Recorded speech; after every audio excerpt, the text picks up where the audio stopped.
ஆன்மீக அன்பர்கள் அனைவருக்கும் அன்பான வணக்கம். நம்மளோட சேனலில் தொடர்ந்து நிறைய ஆன்மீகம் சம்மந்தமான பல வீடியோ பதிவுகள் தாங்க பார்த்துக்கிட்டு இருக்கோம். அந்த வகையில் நாம் இன்றைக்கி என்ன பதிவு பார்க்க போகிறோம் அப்படின்னா, டிசம்பர் 13ஆம் தேதி கார்த்திகை தீபத்துக்கு பிறகு விருச்சிக ராசிக்காரங்களுக்கு எந்த மாதிரியான பலன்கள் கிடைக்க போகுதுன்னு தாங்க. இதோடு இந்த மாதத்தில் வரக்கூடிய தீப திருநாளை பற்றியும் திருவண்ணாமலை பற்றியும் நிறைய இன்ட்ரெஸ்டிங்கான விஷயங்களை பார்க்கலாங்க. இந்த மகா தீபமானது எந்த நாள் வருது, எந்த டைமுக்கு நாம் விளக்கேற்றணும், எந்த டைமில் கோயிலில் விளக்கேற்றுறாங்க இப்படின்னு அதை பற்றியும் தெரிஞ்சுக்கலாங்க. ஸோ இந்த வீடியோ ரொம்பவே இன்ட்ரெஸ்டாக இருக்க போகுதுங்க. அதனால் ஸ்கிப் பண்ணாமல் முழுசாக பாருங்கள். பொதுவாகவே திருவண்ணாமலை அப்படின்னு சொன்னாலே நம்ம எல்லாருக்கும் நினைவில் வர்றது கோவிலும் அதுக்கு பின்னாடி இருக்கிற அந்த மலையும் தாங்க.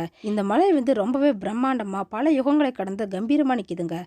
அதோட இந்த 14 கிலோமீட்டர் தூரம் கொண்ட கிரிவல பாதையும் தாங்க ஞாபகத்துக்கு வருது. இந்த கிரிவல பாதையில் ஏறக்குறைய 99 கோயில்கள் இருக்குதாங்க. இதில் முருகர், அம்பாள், விநாயகர் இந்த மாதிரி நிறைய சாமிகள் உள்ளடக்கிய கோயில் தான் இருக்குது. இது கூடவே ராசிகளுக்கு உண்டான கோயிலும் இருக்குதுங்க. ஒவ்வொரு மாதத்துலேயும் வரக்கூடிய பௌர்ணமி மற்றும் அமாவாசை நாளில் தாங்க மக்கள் நிறைய பேர் இந்த கிரிவலை பாதையை சுற்றி வராங்க. அது மட்டும் இல்லாமல் மற்ற நாளில் கூட வராங்க. ஏன்னா ஒவ்வொரு நாள் கிரிவலம் வந்தால் ஒவ்வொரு பலன்களை அடையலாம் அப்படின்னு சொல்லியிருக்காங்க. அதனால் உள்ளூர் மக்கள் மட்டும் இல்லாமல் வெளியூர்லேருந்து மக்கள் வராங்க. இது கூட ஃபாரினர்ஸ் கூட இந்த இடத்த விசிட் பண்ணுறாங்க. ஏன்னா இது ஒரு சுற்றுலா தலமாக வச்சிருக்கிற மாதிரி. இப்படி ஒரு வருடத்தில் நிறைய பௌர்ணமி வந்தாலுமே கூட இந்த மாதத்தில் வரக்கூடிய பௌர்ணமி ரொம்பவே விசேஷமானதாக இருக்குதுங்க. ஏன்னா இந்த மாதத்தில் தான் கார்த்திகை தீபமானது வருது. படைக்கும் கடவுளான பிரம்மாவுக்கும் காக்கும் கடவுளான விஷ்ணுவுக்கும் சிவன் ஜோதி ரூபமாக காட்சி கொடுத்தது இங்கே தாங்க. அது மட்டும் இல்லாமல் இது பஞ்சபூத தலத்தில் அக்னி சொல்கிற விதமாக இந்த திருவண்ணாமலை அமைஞ்சிருக்குது. அது மட்டும் இல்லாமல் இந்த நாளில் தாங்க அன்னை பார்வதி தேவியும் விரதம் இருந்து சிவனிடம் இடப்பாகத்தை பெற்றதா சொல்லப்படுதுங்க. இந்த ரூபத்தை தான் நாம் அர்த்தநாரீஸ்வரரை வழங்குறோம். அதோடு இந்த கார்த்திகை மாதம் டிசம்பர் மாதத்தில் வரதுனால இது முருகனுக்குமே உகந்ததாக சொல்லப்படுதுங்க.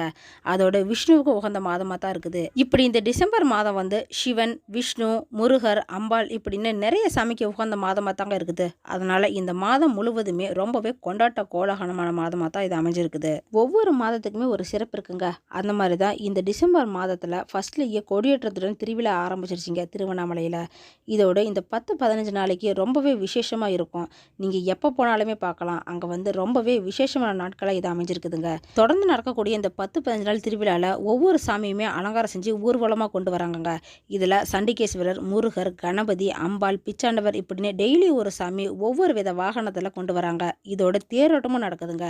இந்த தேரை வடம் பிடிச்சு இழுக்கிறதுக்காக மக்கள் பலாயிரக்கணக்கான பேர் இந்த திருவண்ணாமலைக்கு இந்த நாட்களில் வந்துட்டு போகிறாங்க. அது மட்டும் இல்லாமல் இந்த மாதம் சாமிங்களுக்கு ரொம்ப உகந்த மாதமாக இருக்கிறதுனால நம்ம வீட்டில் டெய்லியுமே விளக்க வைக்கலாங்க. அதாவது நம்ம வீட்டில் நிலைவாசல் இருக்கு இல்லைங்களா, அந்த இடத்துல டெய்லி 2 விளக்கு வைக்கணும் காலையில். இது ரொம்பவே வீட்டுக்கு நல்லது அப்படின்னு நம்ம பெரியவங்க சொல்லியிருக்கிறாங்க. இது மாதிரி யாரெல்லாம் டெய்லி வீட்டு நிலைவாசலில் விளக்கு வைக்கிறீங்க அப்படின்னு கமெண்ட் பாக்ஸில் சொல்லுங்கள். கூடவே ஓம் நமசிவாய அப்படிங்கிற மந்திரத்தை 3 தடவை கமெண்ட் பாக்ஸில் அப்படி பதிவிடுங்க. இந்த அண்ணாமலையாரை பிடிச்சவங்க எல்லாரும் ஒரு லைக்கும் பண்ணிடுங்க. அடுத்ததாக பரணி தீபத்தை பற்றி பார்க்கலாங்க. இந்த பரணி தீபம் இந்த மாதத்தில் நமக்கு டிசம்பர் 12ஆம் தேதி வருதுங்க. இந்த பரணி நட்சத்திரத்தை பொறுத்து தாங்க இந்த பரணி தீபமானது ஏற்றப்படுது. அது மட்டும் இல்லாமல் இது பௌர்ணமியில் வர மாதிரி தாங்க இருக்கும். மேக்ஸிமம் இது ஒரு 2-3 நாளுக்குள்ளேயே அமைஞ்சிடுங்க. ஏன்னா பௌர்ணமியும் தீப நாளும் ஒரே நாள் வர மாதிரி இருக்கும். இல்லைன்னா கொஞ்சம் முன்ன பின்ன வரும். அதனால தாங்க. அந்த வகையில் நமக்கு இந்த மாதம் பௌர்ணமிக்கு முன்னாடியே வந்துருச்சுங்க. இந்த பரணி தீபம் வைக்கிறது ரொம்பவே விசேஷமானதாக இருக்குதுங்க. ஏன்னா இந்த தீபம் வைக்கிறது மூலியமா ஒருத்தரோட வாழ்க்கையில் அவங்களோட வாழ்நாளுக்கு பிறகு சேர்த்து வைக்கிற புண்ணிய பலனுக்கான நாளாக தாங்க இது இருக்குது. பாவத்தை பார்க்கக்கூடிய பரணி தீபம் அப்படின்னும் யம வழிபாடு அப்படின்னு இதை சொல்கிறாங்க. பரணி நட்சத்திரம் முன்னோர்களை வழிபட சிறந்த நாளாக இருக்குது. யம தர்மனின் அருளை பெறத்துக்கும் இந்த பரணி நட்சத்திரம் ஒரு வகையில் நமக்கு உதவி செய்யுதுங்க. நிறைய பேருக்கு இது தெரியறது இல்லைங்க. அதனால தான் நிறைய பேர் பரணி தீபம் வைக்க மாட்டேங்கிறாங்க. தீபம் அடுத்த நாள், அதுக்கு அடுத்த நாள் அப்படின்னு 3 நாட்கள் தொடர்ந்து வைக்கிறாங்க. ஆனது தப்புங்க. முதல்ல பரணி தீபம் வைக்கணும். 2வது நாளாக தாங்க மகா கார்த்திகை தீபமானது ஏற்றணும். 3வது நாளும் தீபம் வைக்கணுங்க. இதுதான் சரியான வழிபாட்டு முறையாக இருக்குது. நாம் தெரியாமல் செய்கிற பாவம் கூட இந்த பரணி தீபம் வைக்கிறதுனால தீர்ந்து போயிடுங்க. இந்த பரணி தீபத்தை திருவண்ணாமலையில் அதிகாலையில் ஏற்றிடுவாங்க. அதாவது காலையில் ஒரு 4 மணியிலேருந்து 5-6 மணிக்குள்ளேயே ஏற்றிடுவாங்க. நாம் இந்த தீபத்தை வீட்டில் ஏற்றுறோம் அப்படின்னா அன்றைக்கி சாயந்தரமாக 6 மணிக்கு மேலே ஏற்றுறாங்க. அது ரொம்பவே நல்லது. இந்த பரணி தீபத்தை 5 விளக்கை நம்ம பூஜை அறையில் வைக்கணுங்க. முடிஞ்ச அளவுக்கு நெய் விளக்காக வைங்க. முடியாத பட்சத்தில் ஒரு விளக்காவது நெய் விளக்க வைங்க.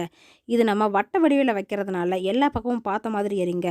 அதனால் நமக்கு எல்லா விதமான நன்மைகளும் கிடைக்கும். இது பஞ்சபூத தத்துவத்தை உணர்த்துற விதமாக தான் நாம் 5 விளக்கு ஏற்றுறோம். அடுத்ததாக இந்த மகா கார்த்திகை தீபம் நமக்கு டிசம்பர் 13ஆம் தேதி அமைஞ்சிருக்குதுங்க.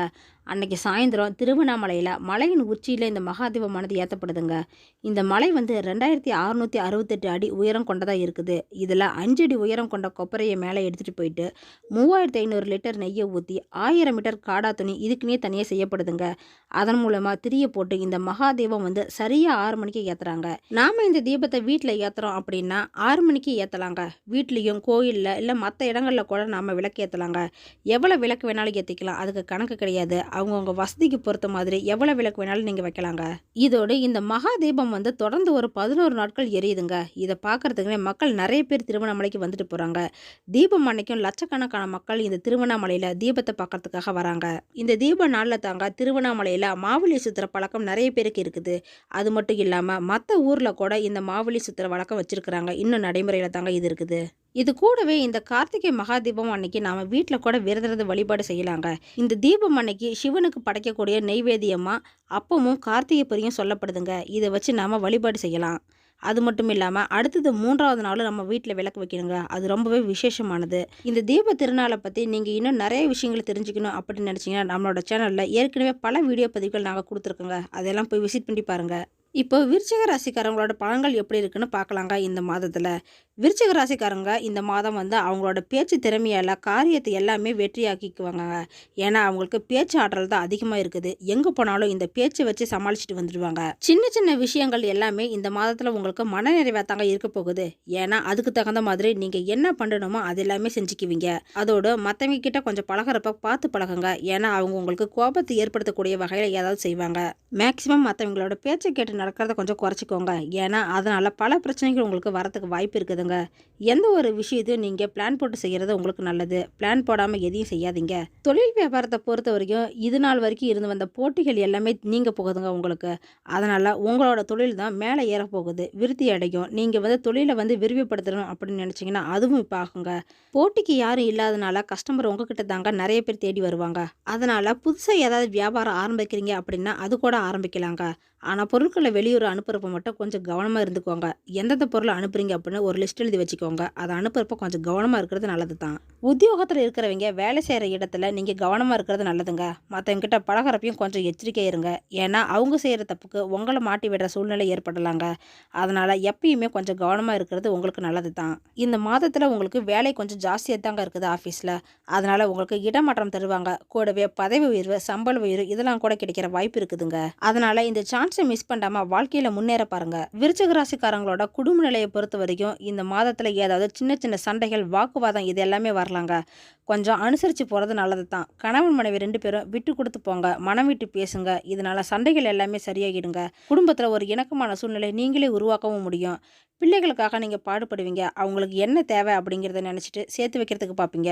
இந்த மாதத்தில் உங்களுக்கு எதிர்பாராத செலவெல்லாம் இருக்குதுங்க. அதனால் ஃபஸ்ட்டு என்னென்ன தேவை அப்படிங்கிறத அதை நிறைவுபடுத்திக்கோங்க. அப்புறமா இது தேவையில்லாத விஷயத்துக்கெல்லாம் செலவு பண்ணுறதை நிறுத்திக்கோங்க. அதனால் இந்த செலவுகள் எல்லாத்தையுமே உங்களால் கட்டுப்படுத்த முடியுங்க.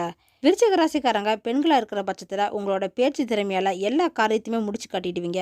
கடன் விஷயத்தில் மட்டும் கொஞ்சம் கவனமாக இருந்துக்கோங்க. காசு உங்கள் கையில் இருக்கிறப்ப நீங்கள் சேர்த்து வச்சிங்கன்னா பின்னாடி யாருக்கிட்டையும் போய் எனக்கு காசு வேணும், கடன் வேணும் அப்படின்னு கேட்க தேவையில்லைங்க. உங்கள் பணத்தை வச்சு நீங்களே சரி செஞ்சுக்குவீங்க.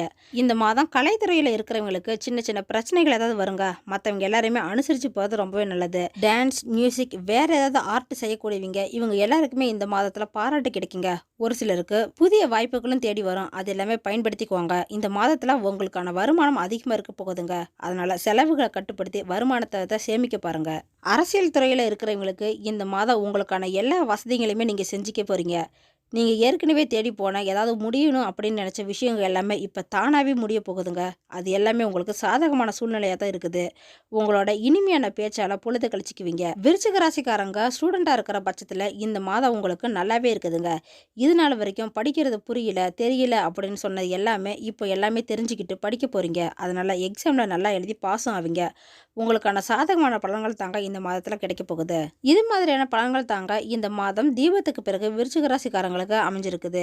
நீங்கள் எல்லா வகையிலுமே வெற்றி பெற இந்த மாதத்தில் செவ்வாய்க்கிழமையில நவகிரகத்தில் இருக்கும் செவ்வாய்க்கு தீபம் போட்டு வணங்கி வாங்க. எல்லா காரியமும் நடக்கும், வெற்றி கிடைக்கும். ஓகே ஃப்ரெண்ட்ஸ், இந்த வீடியோ பதிவு உங்களுக்கு பயனுள்ளதாக இருக்கும் அப்படின்னு நினைக்கிறேன். அடுத்தடுத்து நம்ம சேனலில் ஆன்மீகம் சம்மந்தமான பல வீடியோ பதிவுகள் தாங்க வரப்போகுது. ஸோ நம்ம சேனலை இப்போ தான் நீங்கள் ஃபஸ்ட் டைம் பார்க்குறீங்க அப்படின்னா சப்ஸ்கிரைப் பண்ணி வச்சுக்கோங்க. கூடவே பெல் ஐக்கானையும் கிளிக் பண்ணி வச்சுக்கோங்க. அப்போ தான் நாங்கள் போடுற வீடியோ பதிவு உங்களுக்கு உடனே நோட்டிஃபிகேஷனாக கிடைக்கும். இந்த வீடியோ உங்களுக்கு பிடிச்சிருந்தால் லைக் பண்ணுங்கள், ஷேர் பண்ணுங்கள், கமெண்ட் பண்ணுங்கள். அதோட உங்கள் ஃப்ரெண்ட்ஸ் அண்ட் ஃபேமிலிக்கும் ஷேர் பண்ணுங்கள். அவங்களும் இந்த வீடியோ பதிவை பார்த்து பயன்பெறட்டும். மற்றொரு இன்ட்ரெஸ்டிங்கான ஆன்மீக தகவல் வீடியோவோடு உங்களை சந்திக்கிறேன். ஆன்மீக அன்பர்களான உங்களுக்கு நன்றியும் வணக்கமும்.